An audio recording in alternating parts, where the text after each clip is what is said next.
Hello বন্ধুরা, কেমন আছো সবাই? আবারও চলে এলাম আমি তোমাদের কাছে আরো একটা রিয়াকশন ভিডিও নিয়ে। মেগাস্টার সাকিব খানের মুভি বরবাদ বক্স অফিসে পুরো বলতে গেলে চুটিয়ে ব্যবসা করছে, মানে সুপার ডুপার হিট মুভি হয়ে গেছে মেগাস্টার সাকিব খানের এই বরবাদ সিনেমাটা। কিন্তু তোমরা কি জানো এই সাকিব খানের বরবাদ মুভিটা অ্যাকচুয়ালি কিভাবে তৈরি হয়েছিল?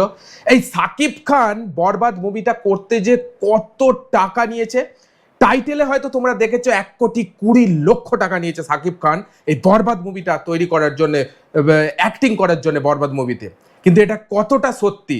এই বরবাদ মুভি তৈরি করতে যে কত টাকা বাজেট, কত টাকা খরচা হয়েছে, কিভাবে এই বাজেটটা এসেছে, তার পেছনে একটা আছে বিশাল স্টোরি। এমনি এমনি কিন্তু একটা ফিল্ম তৈরি হয়ে যায় না, তার পেছনে অনেক হিস্ট্রি আছে। তো এই বরবাদ মুভির পেছনে কি হিস্ট্রি, সেটাই আজকে আমরা জানবো স্বয়ং মেহেদী হাসানের মুখ থেকে। মেহেদী হাসানকে এই বরবাদের ডাইরেক্টর যে পরিচালনা করেছে, মেহেদী হাসান কি বলছে বরবাদ মুভি নিয়ে, সেটাই আজকে আমরা জানবো।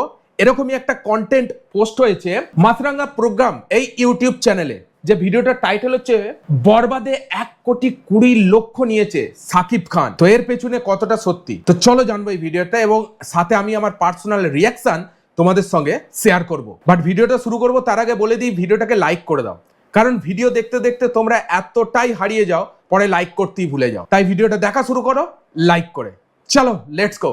আমরা এটাও শুনেছি যে বরবাদের আইডিয়াটা প্রথম আপনার মাথায় আসে 2020-21 মানে করোনার ওই সময়টায়, তারপরে কিভাবে বাপ রে 2020-21 আইডিয়া আছে বরবাদে। আইডিয়াটা মাথায় আসে তখন আমার কাছে, আমি এক প্রোডিউসার সাথে কথাও বলি, তখন আমার সাকিব ভাইয়ের সাথে কথা হয় না, কিন্তু আমি সাকিব ভাইকে নিয়েই করব এইরকম জায়গা থেকেই শুরু হয়। মানে ভাবতে পারছো 2021-22-এ এই বরবাদের মুভির আইডিয়া আসে, এবং আমরা দেখছি কোন সালে? 2025 সালে। মানে একটা ফিল্ম তৈরি করার জন্য কত আগে থাকতে চিন্তা ভাবনা করতে হয়, পরিষ্কার এখানে বোঝা যাচ্ছে। তখন আমাকে প্রোডিউসার বলে যে হ্যাঁ গল্পটা আমার, তখন গল্পটা রেডি করি আর কি, বললো যে গল্পটা মানে একটা ফিল্ম এমনি রেডি হয়ে যায় না, তার পেছনে অনেক এফোর্ট দিতে হয়। আমরা স্ক্রিপ্টটা লেখার পরে আপনারা তো এখন বুঝতে পারতেছেন যে কত বড় হয়ে গেছে স্কেল। তো আসলে অনেক বাজেট হয়ে গেছিল ওই সময়। ওই সময় আমার বাজেট যা দাঁড়াইছিল হচ্ছে 7 থেকে 8 কোটি টাকার মতো। ওরে বাপ রে বাপ, 2020-21 বাজেট ছিল 7 থেকে 8 কোটি টাকা। এখন সেই বাজেটটা কত হয়েছে জানবো মেহেদী হাসানের মুখ থেকেই এই বরবাদ মুভি বানাতে গিয়ে। করোনাকালীন টাইম, তখন সিনেমা হলের অবস্থা সবাই জানে চলছে, তখন সেই টাইমে 7 থেকে 8 কোটি টাকা বাজেটটা কমাইতে বলছিল, যেটা 3-4 কোটির মধ্যে নিয়ে আসতে বলছিল। ভাই কম্প্রোমাইজ কেন? কম্প্রোমাইজ করা হবে। সো এমন তো না যে কম্প্রোমাইজ করলেই ভাই ফিল্মও খারাপ হয়ে যাবে। আমার গল্পটা আমার কাছে থাকুক, আমি দরকার পরে আর 5 বছর 10 বছর পরে করব। কম্প্রোমাইজ করলে গল্প নষ্ট হয়ে যাবে। আসলে হয়েই গেল, সবকিছু ব্যাটে বলে মিলে গেল। দ্যাটস ওয়াই আমি আসলে তাহলে একটু যদি সত্যি করে বলেন ফাইনালি বরবাদ সিনেমার বাজেটটা কত দাঁড়ালো? আমাকে জিজ্ঞাসা না করে এটা যদি প্রডিউসারকে জিজ্ঞাসা করতেন তাহলে খুব ভালো হইতো। তারপরও আমি যতটুকু শুনছি, আমি এক্স্যাক্টলি বলতে পারবো না যে একদম এত টাকাই খরচ হয়েছে। 15-16 কোটি টাকা তো যাবেই। ও মাই গডনেস। তাহলে আমরা যদি দেখি যে ও মাই গড ভাই, 15-16 কোটি টাকা বাজেট, মানে ঢালিউড ফিল্ম ইন্ডাস্ট্রিতে is a big achievement and create of history, যে একটা বাংলা সিনেমা, ঢালিউডের বাংলাদেশের সিনেমায় 15 থেকে 16 কোটি টাকা খরচা হয়েছে। Wow, great thing, great thing. Wow, আরেকবার শোনা যাক, আরেকবার। 15-16 কোটি টাকা তো যাবেই। ও মাই গড, কি অবস্থা, এত টাকাই খরচ হয়েছে। 15-16 কোটি টাকা তো যাবেই। ও মাই গডনেস। তাহলে আমরা যদি দেখি যে বর্তমান সময়ে প্রায় 120-এর কাছাকাছি হল, এবং যেটা দেখা যায় ঈদের এই দুটো ঈদের সময় কিন্তু বলতে গেলে এমন টাকাটা উঠবে কি দেখা যায়, সারা বছর বন্ধ থাকে এই সময় করে। তো এই রকমই বাজার পরিস্থিতিতে দাঁড়িয়ে সেই পরিমাণ টাকা কি আসলে মার্কেট থেকে তুলে আনা পসিবল? আমি বিশ্বাস করি পসিবল। এবং আপনারা দেখেন যেভাবে সিনেমাটা যাচ্ছে, যেভাবে দর্শক দেখতেছে, ভাই বিশ্বাস করি মানে কি, 4 দিন আগে ভিডিওটা ছেড়েছে, আজকে আমি বলে দিচ্ছি অলরেডি বরবাদ 20 থেকে 25 কোটি টাকার কাজ করে ফেলেছে। 15 থেকে 16 কোটি টাকা বাজেট খরচা হয়েছে, 20 থেকে 25 কোটি টাকা অলরেডি কাজ কমপ্লিট বরবাদের। ঠিক আছে, বক্স অফিসে ফাটিয়ে বিজনেস করে ফেলেছে 25 কোটি টাকার। তার মানে অলরেডি 10 কোটি টাকা ইট ইজ প্রফিট হয়ে গেছে ভাই। কি টাকা উঠবে না, মানে যেভাবে সোশ্যাল মিডিয়াতে হাইপ ক্রিয়েট হয়েছে, এখনো পর্যন্ত যে ক্রেজ চলছে বরবাদের, এখনো হাউসফুল, টিকিট পাওয়া যাচ্ছে না। আমার মতে বলে বরবাদ 50 কোটি টাকারও বেশি, 50 কোটি টাকা ছাড়িয়ে যাবে বিজনেসে। 120টা হলে চলছে বরবাদ। এবং আপনারা দেখেন যেভাবে সিনেমাটা যাচ্ছে, যেভাবে দর্শক দেখতেছে, উঠে যাবে টাকা, 100% আর উঠে একটা যাবে হিসাব টাকা। তো আছে, তোমরা কি যদি ভাবছো? মানে এরকম কমেন্টে ভালো না লেখো চলতো তাহলে উঠবে না উঠবে না। আমরা তো তুফানের আগে ভাবি নাই যে 7-8 কোটি টাকা খরচ করলে টাকা উঠবে। আমাদের মনে হয়েছে এটা সর্বোচ্চ বাজেট, আসলেই তো মনে হয় এটা সর্বোচ্চ বাজেটের ছিল। তো টাকা কিন্তু উঠছে, তুফানে business ও 7-8 কিন্তু কোটি করছে। টাকা বাজেট ছিল। So, বরবাদের বেলা না কেন হবে? ইয়েস, তুফানের বেলা অবশ্যই উঠে আমরাও গেছে আসলে বাংলা সিনেমা ভাই। তুফানে যদি 7-8 কোটি টাকা বাজেট উঠে লাভ করতে পারে, তো বরবাদ তো কোন লেভেলের সিনেমা চলে গেছে ভাই সাকিব খানের। এ তো উঠবেই, উঠতেই হবে, অ্যান্ড অনেক পরিমাণে টাকা উঠবে।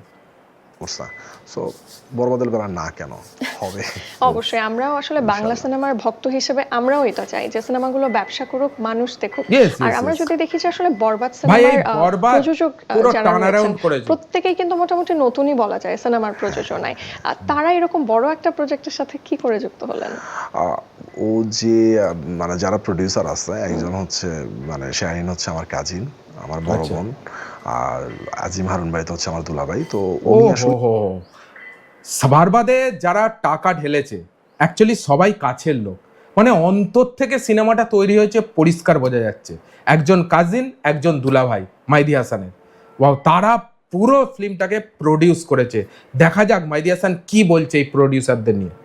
কাজিন আমার বড় বোন, আর আজিম হারুন ভাই তো হচ্ছে আমার দুলাভাই। তো উনি আসলে মালয়েশিয়াতে থাকে, ওনারা আমার বোন মানে ছোট থেকেই ও মালয়েশিয়াতেই থাকে আর কি, ওইখানে পড়াশোনা করছে। আমার হচ্ছে একবার আমি ওইখানে মালয়েশিয়া শুটিং করতে যাই, নাটকে শুটিং করতে যাই। তো আপু যেহেতু ওইখানে আছে, ওর বাসায় ঘুরতেছি, ওর সাথে খাইতেছি, ও শুটিংয়ে আসতেছে, দেখতেছে। তো আজিম হারুন ভাইয়ের আবার হচ্ছে এইটার প্রতি আর কি, মিডিয়ার প্রতি একটু তার দুর্বলতা ছিল, যে উনি মানে চাইতো যে আসলে এখানে অথবা এটা সম্পর্কে ওনার খুব আগ্রহ ছিল। তো আমাকে বললো যে তুমি যে নাটকগুলা বানাচ্ছ কত টাকা খরচ হয়? বললাম যে আমরা ফিকশনের বাজেট মাইদি হাসান আগে নাটক করতো, এরকম হয় আর কি, কম টাকা হয়ে যায়, বিগ বাজেটের বানালো 40 মিনিটের গল্প অথবা 1 ঘন্টার একটা গল্প বলি আমরা। এই ফার্স্ট লাইফে মানে মাইদি হাসানের লাইফে ফার্স্ট কোন সিনেমা মানে ডাইরেক্ট করলো, সরি বরবাদ দিয়ে শুরু, এবং শুরুতেই সাকসেস। ভাই এটা খুব কম সময় দেখা যায় কি একটা ডাইরেক্টর ফার্স্ট সিনেমাতে প্রচুর সফলতা পেয়েছে। As a Maidi Hasan first cinema লাইফে ডাইরেক্ট করলো, প্রথমেতেই পুরো সাকসেস, ফাটিয়ে দিল একদম। আমি বলি হ্যাঁ, এটা তো 40 মিনিটের গল্প অথবা 1 ঘন্টার একটা গল্প বলি আমরা। বলে যে আসলে সিনেমা বানাতে কত টাকা লাগে? তখন আমি বললাম সিনেমা বানাতে গল্পের উপর ডিপেন্ড করে, 4 কোটি, 5 কোটি, 6 কোটি, 7 কোটি। তা বাংলাদেশের বাজার অনুযায়ী আমরা 8-10 কোটি পর্যন্ত হইতে পারে, এর বেশি আসলে একটু হয়ে যায়। পরে বললো যে তুমি সিনেমা বানাও। পরে বললাম যে হ্যাঁ বানাবো, এখন ঠিকঠাক সময় না, একটু সময় হোক, তখন যখন হবে আমি আপনাকে জানাবো। তখন আমি আসলে বানানোর জন্য প্রস্তুত না। তবে এটা কিন্তু একাধারে একটা বড় সাপোর্ট হিসেবে কাজ করেছে, বিশাল সাপোর্ট, বিশাল। এরপর থেকে হচ্ছে আপু অনেকগুলা ফিকশন প্রডিউস করছে, ওইখানে বসেই আর কি আচ্ছা নাটকে কাজ করেছে, প্রডিউস করতো। তো যখন আমার সাথে সাকিব ভাইয়ের সাথে কথা হয়, তখন ওই যে ভাইয়া আমাকে বলছিল, আর ওদের সাথে তো আমার রেগুলার যোগাযোগ আছে, ওরা বছরে 2-1টা ফিকশন প্রডিউস করতেছে। তো আমি বললাম যে আপু ভাইয়া তো আমাকে বলছিল সিনেমা প্রডিউস করবে, তো সাকিব ভাইয়ের তো আমি শিডিউল পাইছি, সাকিব ভাই আমার সাথে একটা কাজ করবে, তুমি ভাইয়ের সাথে কথা বলো। তো ভাইয়ের সাথে কথা বলার পর ভাই আমাকে রাতে ফোন দিল, পরে জিজ্ঞাসা করলো যে কিভাবে কি, পরে বললাম এই হচ্ছে এই স্টোরি, এইভাবে করতেছি। পরে বললো ঠিক আছে আমি করবো। দেন ওরা বাংলাদেশে আসে, আমরা বসি, সাইনিং করি, সবকিছু ঠিকঠাক হয়, এইভাবেই শুরু হয় আর কি। আমরা যদি দেখি শাকিব খানের ক্যারিয়ার তো অনেক বছরের, কিন্তু বিগত প্রায় 1.5 যুগেরও বেশি সময় ধরে আমাদের বাংলা সিনেমার সবচেয়ে বড় বিলবোর্ড কিন্তু তিনি। আর আমরা আসলে মানে ওনার সিনেমা মানেই আমরা ধরে নিই এমনি মেগাস্টার হয়ে যায় না, ওনার নামে কিন্তু সিনেমাগুলো চলে। সেই জায়গা থেকে আসলে আরিয়ান মির্জার চরিত্রে শাকিব খানকে কেন আপনার কাস্ট করলেন? আপনি তো সিনেমাটা মনে হয় দেখছেন না? এবার আপনি বলেন যে এখানে আরিয়ান মির্জা চরিত্রটা সাকিব ভাইকে ছাড়া আরেক কাকে বিশ্বাসযোগ্য মনে হইতো? দর্শক বিশ্বাসযোগ্য মানে ভীষণ। অ্যাকচুয়ালি আমি মনে করি Shakib Khan is a stylist actor, Shakib Khan is a smart actor, handsome actor. অনেক কিছু ভেবে আমি মনে করি সাকিব খান বরবাদের জন্য অ্যাজ এ বেস্ট নায়ক। তোমরা কি মনে করছো? অবশ্যই লেখো, কমেন্টে লেখো, কমেন্ট করো। আরে কাকে বিশ্বাসযোগ্য মনে হইতো? দর্শক হিসেবে তো নিঃসন্দেহে ভীষণ ভালো লাগার একটা চরিত্র, কিন্তু অ্যাজ আ ডিরেক্টর আপনার কাছ থেকে জানতে চাই। অ্যাজ আ ডিরেক্টর আমার কাছে মনে হয়েছে এই চরিত্রটা একদম দেখতে, শুনতে, কথা বলা সবকিছু মিলে সাকিব ভাই ছাড়া এটা বিশ্বাসযোগ্য মনে হইতো না। অ্যাকশন সবেতেই যায় সাকিব ভাই ছাড়া অন্তত হয়তো আমি এই গল্পটাই করতাম না, অন্য কোনো গল্প সিনেমা বানাইতাম, সাকিব ভাই রাজি না হলে এই গল্পটা করতাম না।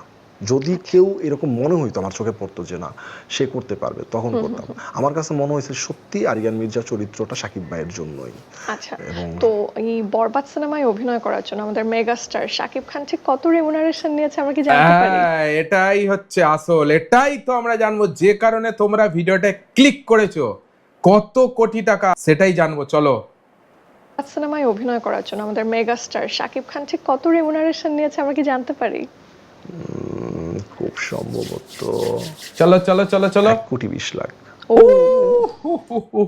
ভাই, তার মানে 1,20,00,000 টাকা শুধু সাকিব খান নিয়েছে এই বরবাদ মুভিটা করার জন্য। চলো আরেকবার শুনো। তো 1,20,00,000। ওরে ওরে ওরে, লাইক হয়ে যাক, লাইক হয়ে যাক, একটা লাইক হয়ে যাক, খুবই হবে। ভিডিওতে একটা লাইক হয়ে যাক। যে বরবাদের গল্প শোনানোর জন্য মানে আপনাকে মাত্র উনি 15 মিনিট সময় দিয়েছিলেন, ইজ ইট ট্রু? হ্যাঁ হ্যাঁ, সত্যি এটা। মানে উনি ভাইয়া যেন কোথায় যাবে, কোন একটা কাজ ছিল, তো এর আগে থেকে তার সাথে হচ্ছে ওই যে মিশাবের মাধ্যমে আমার কথা হয় আর কি। তো অনেকদিন সময় দিবে দিবে করে দেওয়া হচ্ছিল না, আমি টেক্সট দিচ্ছি, ঠিক আছে টাইম জানাচ্ছি, তো ওই দিন টাইমটা দিচ্ছে। তারপরে বললো যে তুমি আমার সংক্ষেপে শোনায় যাও, আমার একটু কাজ আছে হৃদয়, পরে আবার আমার সাথে তোমার দেখা হইতে অনেক সময় লাগবে, তুমি আসো আমার অফিসে আসো। তো অফিসে গেলাম, যাওয়ার পরে আমি গল্প শোনানো শুরু করলাম, যখন শুরু থেকে শেষ পর্যন্ত আমার অনেকটা টাইম লাগলো। আমি আমার মতো করে গল্প বলতেছি, আপনি আমাকে কত মিনিট টাইম দিলেন ওইটা মাথায় রেখে তো আমার গল্প শোনানো যাবে না। আমি আমার মতো করে গল্প বলতেছি, উনি পুরো গল্পটাই শুনলো। পুরো গল্পটা শোনার পরেই আমাকে বললো যে আমার খুবই ভালো লাগছে গল্পটা, আমি এই কাজটা করব।